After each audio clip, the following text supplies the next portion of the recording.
'cause I'm here for a reason. Sometimes in my tears I drown, but I never let it get me down.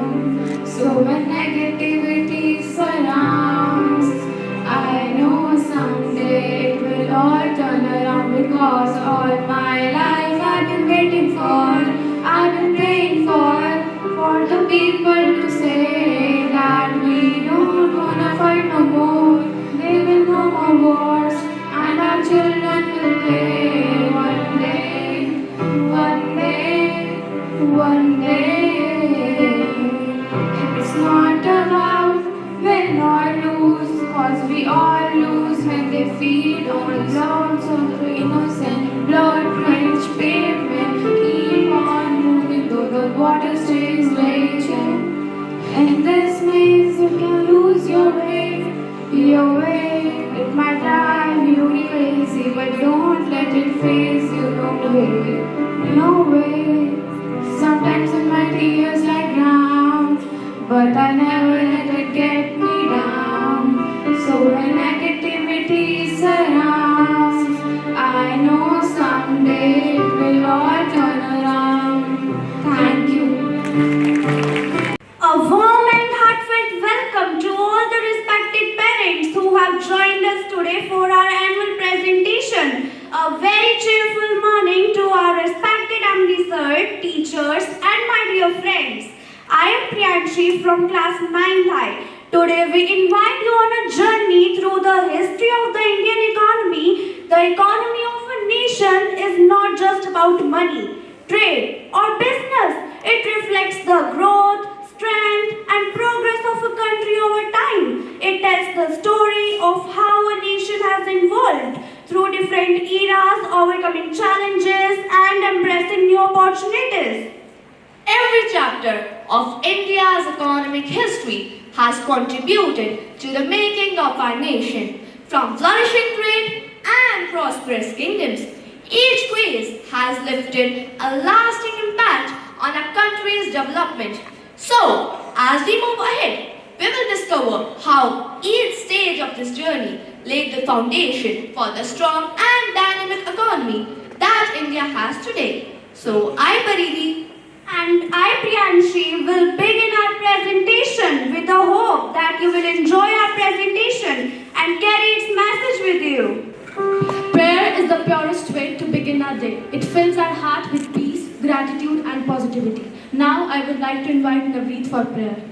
where the mind is without fear and the head is held high. Where the mind is without fear and the head is held high. Where knowledge is free. Where knowledge is free. Where the world has not been broken up into fragments. Where the world has not been broken up into fragments. By narrow domestic walls. By narrow domestic walls. Where the words come out from the depth of truth. Where the words come out from the depth of truth. Where the mind is led forward by thee. Where the mind is led forward by thee. Into ever-widening thought and action. Into ever-widening thought and action. Into that heaven of freedom. Into that heaven of freedom. My Father, let my country awake. Let my country awake. Votes have the power to change our action, and our action changes our future. So now, I would like to invite Sadhna to present the thought of the day. Good morning, everyone. The thought of the day is, a nation's economy is not measured by its wealth, but by the strength, skills and dedication of its people. India's economic journey reminds us that every challenge can become a stepping stone towards growth and success. I repeat my thought, a nation's economy is not considered by its wealth, but by the strength, skills and dedication of its people. India's economic journey reminds us that every challenge can become a stepping stone towards growth and success. Thank you and have a nice day. Grows when ideas are shared and learning become more meaningful when different perspectives come together. Now I invite some students of our class for an engaging group discussion on the topic History of Indian Economy. Good morning, everyone. Today our topic is the history of Indian economy. An economy is a system through which a country produces goods and services, creates employment, earns income and improves the standard of the people. India's economy has continuously changed over the last 5,000 years. Let us understand this remarkable journey.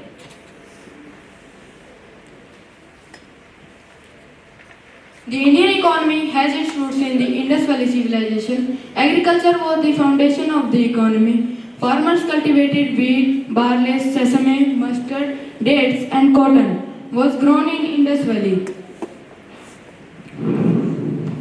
Farmers cultivated wheat, barley, sesame, mustard, dates, and cotton was grown in Indus Valley, among the earliest in the world. Beside farming, people praised animal husbandry, bead making, poetry, and metal work.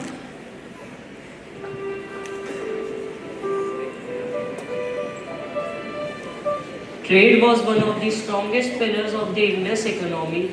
Archaeologists have discovered seals, dockyards, and standard weights and measures proving that trade was systematic and regulated. The dockyard at Lothal connected India with Mesopotamia and the Persian Gulf.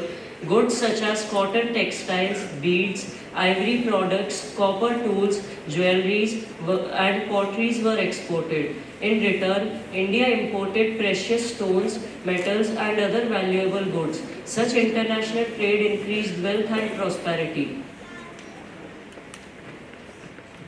During Vedic period, villages became the center of economic life. Agriculture expanded due to fertile river valleys. Rice, wheat, cotton, and pulses were cultivated.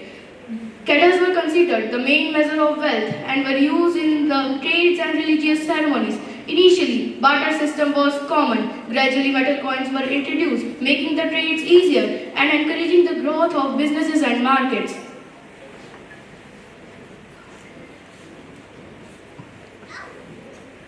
As kingdoms called Mahajanpat developed, towns became important centers for trade and administration. During the Mauryan Empire, the government maintained roads, irrigation systems, forests, and mines. Taxes collected from forest and mining helped finance public welfare and administration. The state encouraged agriculture, foreign trades, and industry, making the Mauryan Empire strongest economies of its time.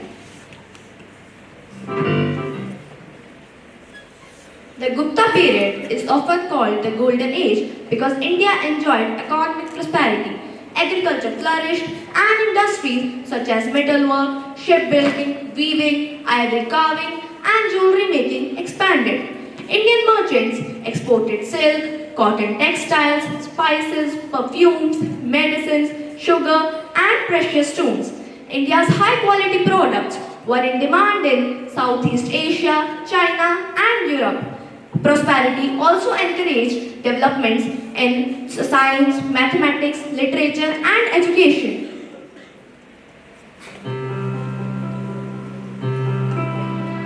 During the medieval period, the agriculture remained the largest source of employment. Indian artisans produced world-famous muslin, silk, carpets, metal products, paper, and handicrafts. Trade flourished through important ports like Surat, Calicut, and Masulipatam. Indian merchants traded with Arabia, Africa, Southeast Asia, and Europe. The growth of cities created more jobs for traders, transporters, craftsmen, and laborers.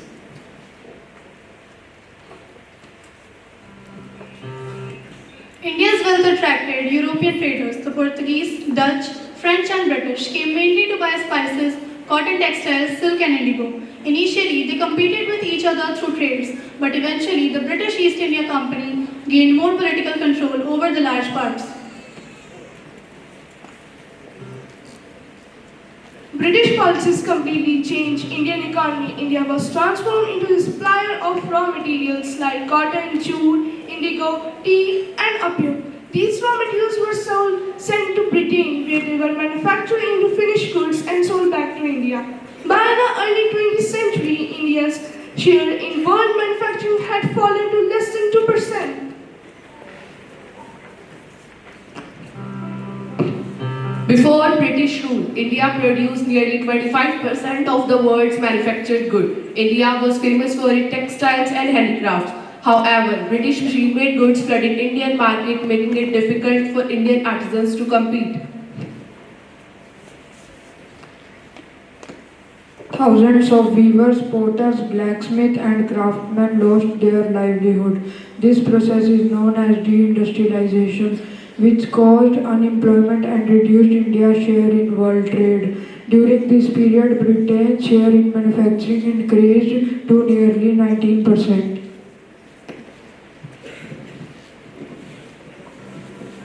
British land revenue system placed heavy burden on farmers.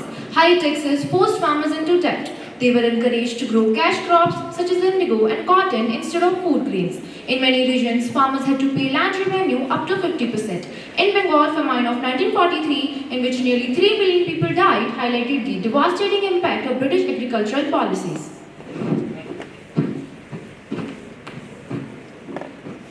When India became independent in 1947, nearly 70% of the population depended on agriculture, but productivity was very low. Industries were underdeveloped, literacy was only 12%, unemployment was high, and infrastructure such as roads, electricity, and healthcare was inadequate. India's per capita income was around 250 rupees per year, and life expectancy was about 32 years. The new government faced the enormous task of rebuilding the economy.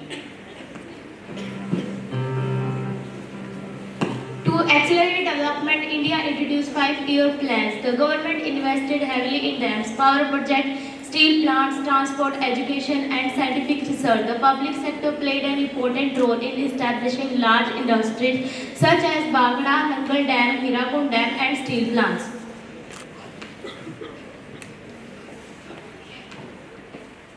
The Green Revolution introduced high-yielding seeds, chemical fertilizers, irrigation, and modern farming methods. India's food grain production increased from about 800 million tons in 1960 to 1961 to over 330 million tons today. Wheat and rice production increased dramatically, reducing dependence on food imports.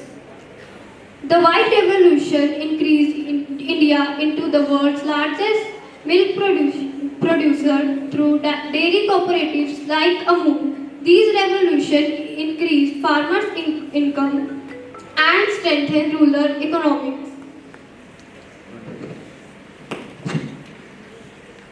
By 1991, India faced a serious economic crisis. To overcome it, the government introduced liberalization, privatization and globalization. LPG industry receives greater freedom. Foreign companies invested in India, exports increased and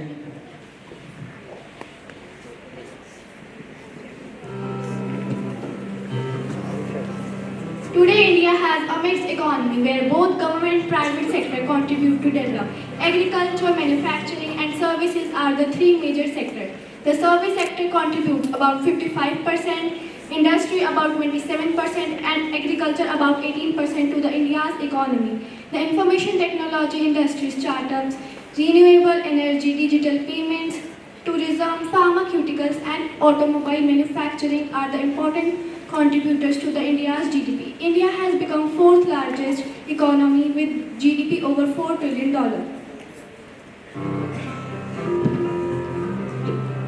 Although India has achieved remarkable progress, challenges such as unemployment, poverty, inflation, climate change, income inequality, and skill gaps are still remain. To become a developed nation by 2047, India must invest in green energy, quality education, innovation, infrastructure, technology, and entrepreneurship. With 65% of its population below the age of 35, India has a strong demographic advantage for future growth. With right policies and active participation of citizens, India can achieve inclusive and sustainable economic growth. Our discussion highlights that the Indian economy has evolved from organized agriculture and trading system of Indus Valley civilization to a modern, globally connected economy. Every phase, ancient prosperity, medieval trade, colonial exploitation and planned development has shaped India's present. The journey teaches us that strong institution, innovation, skilled human resources and responsible use of natural resources are essential for long-term economic development. Let us all contribute towards building a stronger, self-reliant and prosperous India. Thank you. stories become even more impactful when they are brought to life on stage. Now it's a time for an engaging skit titled When the Museum Came Alive. Based on the history of Indian economy, through this skit we will travel across different periods and witness how our economy evolved from ancient times to modern India. Scene 1. The museum. The stage is decorated like a museum. All historical characters stand frozen like statues. Welcome to the National Museum of Indian Economy. Here every statue tells a story, but only to those who truly wish to learn. Welcome students. Today we will see 5,000 years of India's economic journey. Ma'am, museums are so boring. These statues can't even speak. Are you sure? Legend says if someone truly wants to learn about Indian history, these statues come alive.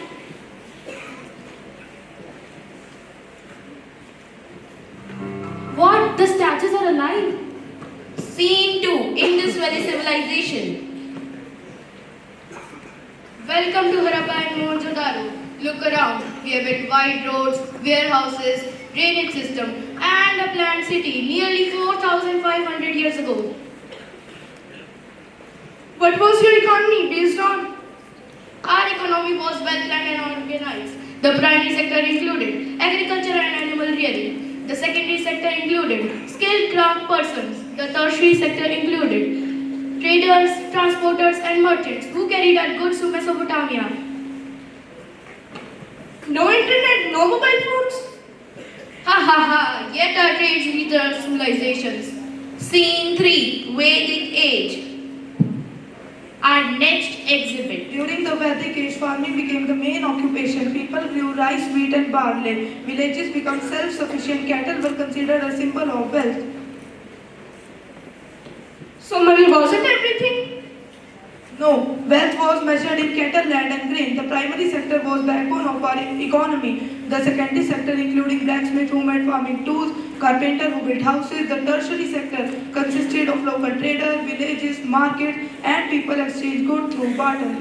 Scene 4. Mauryan Empire.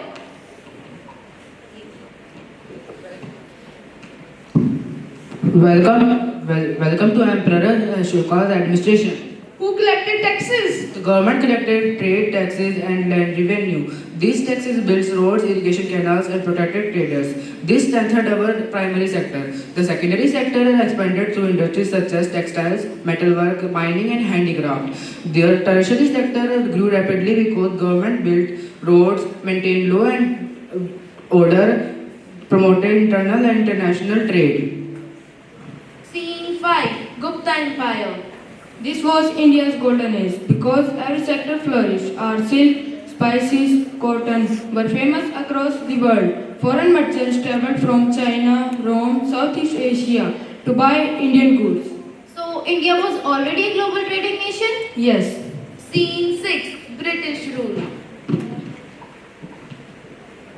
India will now supply raw materials to Britain. Our factories will make finished goods and sell them back to India. But what about us? My family has worn clothes for generations. Now machine-made British clothes is replacing ours. Thousands of artisans have lost their livelihood. Before British rule, India produced nearly 25% of the world's manufactured goods. But now it has fallen to only about 2%. That is how the empire works. This isn't trade, this is exploitation. Scene 7. Independence. Freedom fighter enter with Indian flag.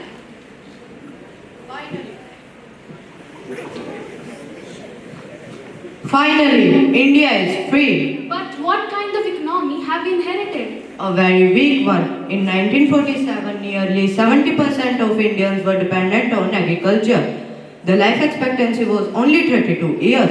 India's contribution towards economy had fallen to about 4% by the time of independence. Scene 8. 5-year plan. We must build steel factories, dams, schools and roads because heavy industries are essential. And agriculture? We have improved primary sector through the green revolution. It has increased food production, helped India become self-sufficient in food grains. And what about services? We have contributed significantly to the tertiary sector as well.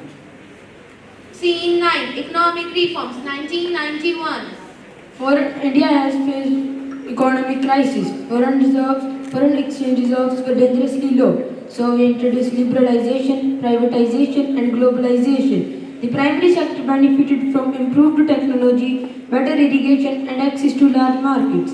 The secondary sector became more competitive as private industries and foreign investment increased. The tertiary sector has also shown remarkable growth in IT, banking, telecom, etc. Scene 10. Modern India. Modern entrepreneur enters with a smartphone and QR code. Welcome to Digital India. Today all three sectors work together to drive India's growth. Today we have UPI, startups, IT companies, e-commerce. The tertiary sector has become the largest contributor to India's GDP. Amazing. Every era has contributed something. Final scene. The message for the young architects of New India. All statues stand together. Children, what did you learn today? The Indian economy wasn't built overnight. Every generation added a new chapter. The future belongs to you. India's economy needs honest, skilled and innovative young minds. Remember, every career contributes to the nation by choosing your career wisely and developing the right skill. If we love nature and farming, we can join primary sector as modern farmers. If we like building and creating things, we can join secondary sector as engineers, entrepreneurs, architects, etc. We can join the tertiary sector, which is the largest contributor to India's economy. Today, it contributes about 55% of India's GDP and employs nearly 30% of workforce. By choosing careers as doctors, teachers, bankers, software engineers, and civil servants, we can help to achieve the vision of Viksit Bharat 2047. From Indus Valley to Digital India, the journey of India's economy continues, and now it's our turn to shape its future.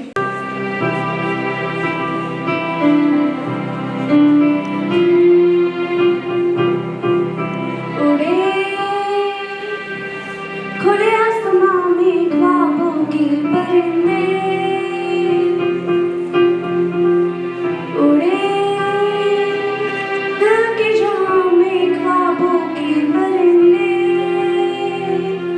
ओह क्या पता जाएंगे कहाँ, खुले है छुपल गए नजर, लगता है अब है जागे हम।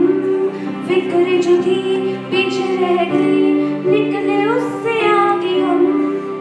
हवा में बह रही है जिंदगी, ये हमसे कह रही है जिंदगी। हवा में बह रही है जिंदगी, ये हमसे कह रही है जिंदगी। ओ अब तो जो भी हो सो उड़े, खुले आसमां में ख्वाबों के परिंदे उड़े, दिल के जहां में ख्वाबों के परिंदे। ओह क्या पता जाएंगे कहाँ। Thank you. Proud and bright, shines through history's guiding light. Fields and rivers, streets so grand, made her the golden bird of every land. Spices, silk and cotton fine crossed the seas in ancient time. Then British rule brought pain and loss, heavy taxes and a heavy cost. Freedom came in 1947, bringing hope and dreams to heaven. 5-year plans, new dams and steel, helped the nation's future heal.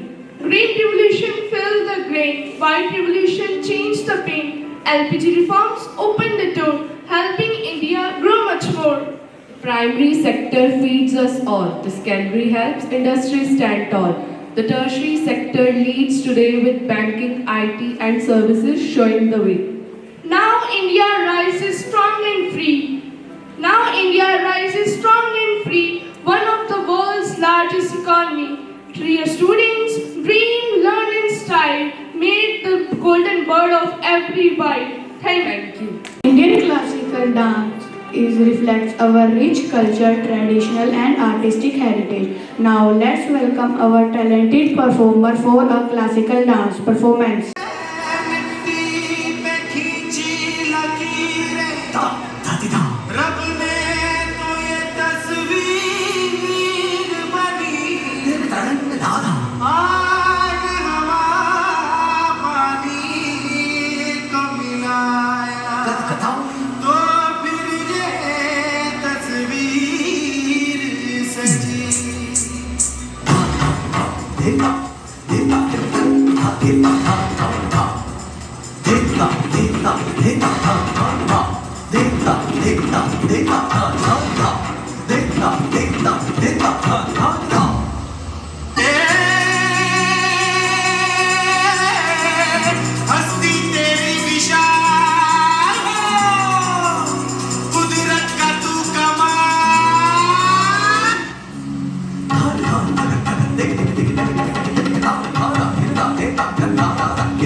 Poetry is the voice of emotions and thoughts, beautifully expressed through words. Now let us enjoy a meaningful Hindi poem presented by Prabal and Nancy. एक चिड़िया कहलाता था देश मर्द, खेती और व्यापार का था जग में बोलबाला, सूती वस्त्र मसाले और हस्तकला, विश्व बाजार में चमकती थी भारत की कला। अंग्रेजों का शासन फिर आया, गुलामी की वो काली रात, बदल के व्यापार के सारे हालात, कच्चा माल बाहर गया, बनी वस्तु आई, कुटीर उद्योगों को मिली भारी दवाई। आज़ादी और नया दौर, 14 अगस्त की रात, मिली नई आज़ादी, अर्थव्यवस्था ने फिर से ली अंगड़ाई, पंचवर्षीय योजनाओं की नींव रखी गई, भावी उद्योगों की राह चुनी गई। बदलाव का साल 1991, देश में फिर आया आर्थिक संकट, बदलाव की उठी एक नई आहट, खुल गए द्वार, उदारीकरण का दौर आया, प्राइवेट सेक्टर ने भी अपना रंग दिखाया। आज का भारत डिजिटल क्रांति और बाजार का विस्तार, सेवा क्षेत्र में बनी विश्व में साखा कपार, पर अभी भी खेत और गरीब की चिंता बाकी है, सबको मिलेगा अभी भी रहा बाकी है, सबको मिलना बाकी है। धन्यवाद। A group dance reflects perfect coordination, teamwork and enthusiasm. So let's welcome our talented performance for a vibrant performance. कितनी खुशकिस्मत मानती होगी खुद को पंजराती व्यक्ति जिसकी खुशबू को सिल्वर स्क्रीन के जरिए हिंदुस्तान से मिलाने का ख्वाब लिए निकल पड़ा था उसका लाडला धर्मेंद्र जी। नजर वो जो दुश्मन पे भी मेहरबान हो, नजर वो जो दुश्मन पे भी मेहरबान हो,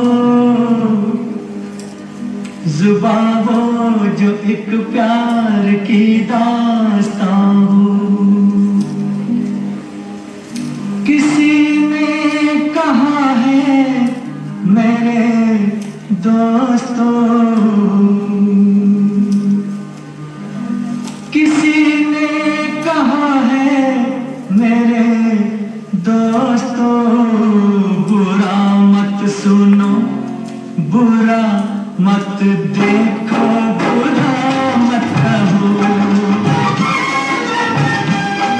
किसी ने कहा है मेरे दोस्तों, बुरा मत सुनो, बुरा मत देखो, बुरा मत कहो। बुरी है बुराई मेरे दोस्तों, बुरा मत सुनो, बुरा मत देखो, बुरा मत कहो।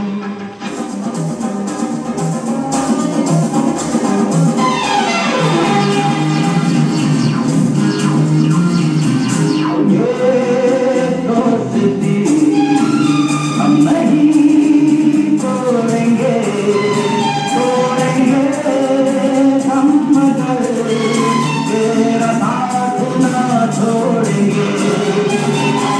ये दोस्ती हम नहीं तोड़ेंगे, तोड़ेंगे हम मगर तेरा साथ ना छोड़ेंगे।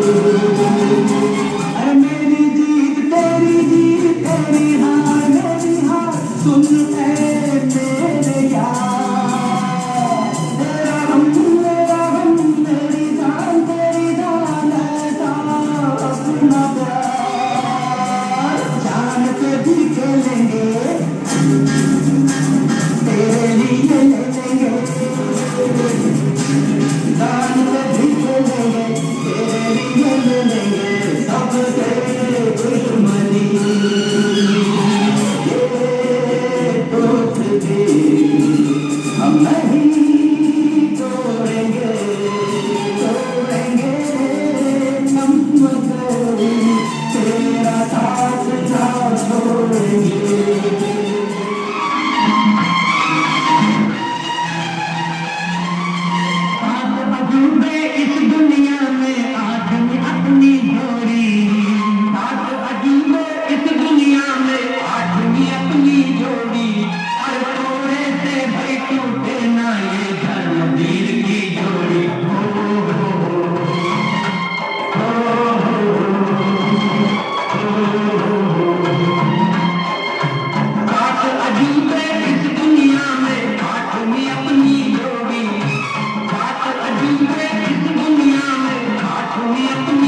के बाद आते हैं यार